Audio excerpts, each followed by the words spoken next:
నిన్నటికి నిన్న కర్ణాటక బెంగళూరులో ఒక ఎస్బీఐ బ్యాంక్ మేనేజర్ కస్టమర్తో మాట్లాడుతున్నప్పుడు కస్టమర్ ఏమన్నాడంటే, కన్నడంలో మాట్లాడండి మేడం అంటే, నేను కన్నడం మాట్లాడను, నేను భారతీయురాలని, నేను హిందీలోనే మాట్లాడతా అని వాదోపవాదాలు జరిగినాయి.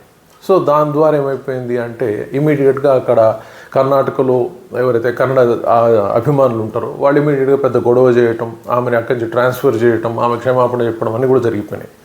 సో ఓవరాల్గా చూసినప్పుడు మరి ఇది ఏ అహంకారం అనాలో అర్థం కావట్లేదు. ఎందుకంటే హిందీలోనే మాట్లాడతా, కన్నడంలో మాట్లాడను అని చెప్పడం అనేది ఒక అహంకార భావన తీసుకొస్తుంది. అందుకే తమిళనాడు కావచ్చు, కర్ణాటక కావచ్చు, పర్టికులర్గా హిందీని ద్వేషిస్తూ ఉన్నారు. ఎందుకు ద్వేషిస్తూ ఉన్నారు అంటే, ఆ పర్టికులర్గా ఒక ప్రాంత ప్రజలు మేము ఓన్లీ నేషనల్ లాంగ్వేజ్ అని చెప్పేసి హిందీలోనే మాట్లాడతాం, లేదా పరభాష మాకు ఆప్యాయత కాబట్టి ఇంగ్లీష్లోనే మాట్లాడతాం తప్ప మిగతా సౌత్ ఇండియాలో ఉన్న పర్టికులర్గా, ఎందుకంటే మనం అవును అనుకున్నా కాదు అనుకున్నా, మేము భారతీయులు అనుకున్నా, దక్షిణ భారతదేశం ఉత్తర భారతదేశంగా రెండు భాగాలుగా చూస్తూనే ఉన్నారు. సో సౌత్ ఇండియాకు వచ్చేసరికల్లా ఈ భాషని పర్టికులర్గా చాలా చిన్నచూపు చూస్తున్నారు అనుకోవాలి.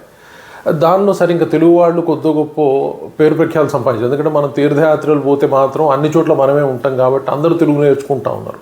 కాకపోతే మన రాష్ట్రంలోకి, తెలుగు రాష్ట్రాల్లోకి వచ్చేసరికి, పర్టికులర్ తెలంగాణకు వచ్చేసరికి తెలుగు మాట్లాడే బదులు ఉర్దూ యాక్సెంట్లో మాట్లాడటం, అలాగే ఇంగ్లీష్లో మాట్లాడుకోవటం, పర్టికులర్ ఇంకా హైదరాబాద్కి వచ్చేసరికి ఉర్దూ అండ్ ఇంగ్లీష్లోనే మాట్లాడే ప్రయత్నాలు జరుగుతున్నాయి. అంటే తెలుగు మాట్లాడితే వీడేదో అనామకుడు అన్న విధంగా ట్రీట్ చేస్తూ ఉన్నారు చాలామంది. అది ఒక కన్నడంలోనే కాదు, తెలుగు రాష్ట్రాల్లో కూడా జరుగుతున్న విషయం అది. పర్టికులర్గా తెలంగాణ అండ్ కర్ణాటకలను అయితే రెండు అబ్జర్వ్ చేశాం.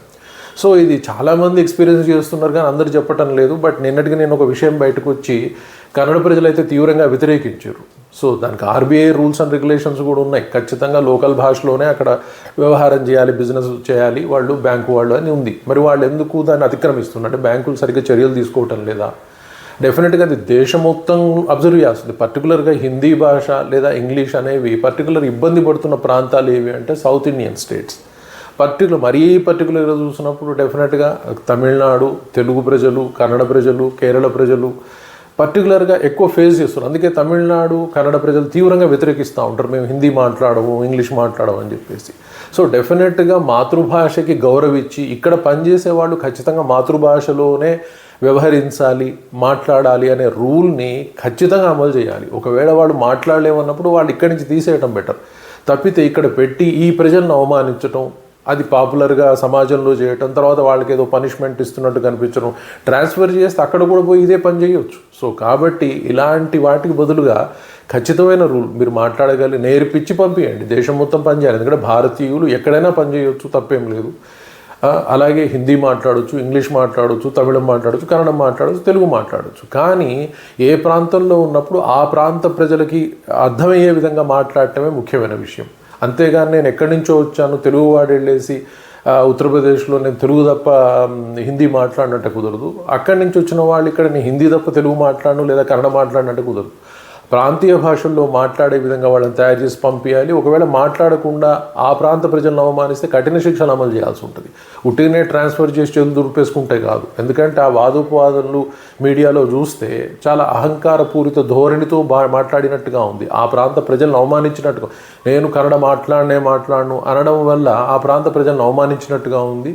సో ఏ బ్యాంక్ అయినా కావచ్చు, ఏ వ్యాపార సంస్థ అయినా కావచ్చు, ఏ ప్రాంతంలో ఉన్నవాళ్ళు ఆ ప్రాంత భాషకు ప్రాముఖ్యత ఇచ్చి భాషాభిమానాన్ని లేదా భాషను అభివృద్ధి చెందే విధంగా ప్రభుత్వాలు కృషి చేయాలి. అంతేగాని ఆ భాష కనుమరుగయ్యే విధంగా ప్రయత్నాలు మాత్రం చేయకూడదు.